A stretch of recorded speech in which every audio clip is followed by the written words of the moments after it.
ish taklif qildim. U rozi bo'ldi. Repetitsiya jarayonimi? Nilufar, men esa 16 millionlik ish berib, qo'shimchasiga 3 xonali kvartira beraman. Ko'rsating. Men bo'lsa shularga qo'shimcha, mashina ham qo'shdim. Meni talashyapti. Qaysi Qaysi birini tanlading? Dondonzikka o'ynashsa.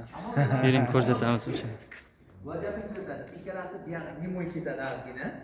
Ikkalovi qilib turganda bu yoqdan chiqib keldi Zanvar aka, bu yoqdan Baxtiyor aka chiqib keldi. Ikkalar uzoqdan qarab turibsizlar. Bu ikkalasidan ikkita devorning o'rtasida urishyapti. Ikkalar ishdan kechib qarab turdinglarda ozgina nimoy ketadi. Bo'lgandan keyin men sizlar anaqa aralashasizlar. Hozir Nilufar aytyapti. Nima bo'ldi? Nafsing ichingga tushib ketdimi? Bizni baribir bizga tenglasha olmaysan. Biz hozir ertangi ehson uchun 3 ta qo'y so'yamiz dedi Lola. Lola aytdi. Lola Nilufar. Bizni qo'limizdan kelmas ekanmi? Biz-chi 4 ta qo'y so'yamiz dedi. Komol aka gapga aralashdi. Lolani dadasi. Kim edi? Baxtiyor aka. Lolani dadasi, Baxtiyor aka. 4 ta qo'y, biz 5 ta so'yamiz. Tushundingmi? Bitta ho'kiz ham so'yaman dedingiz. Yudis keyin Anvar akam aytayapti. Ho'kiz deysizmi? Biz-chi bitta tuya bilan bitta ot ham so'yaman dedi. Baxtiyor akam aytayapti.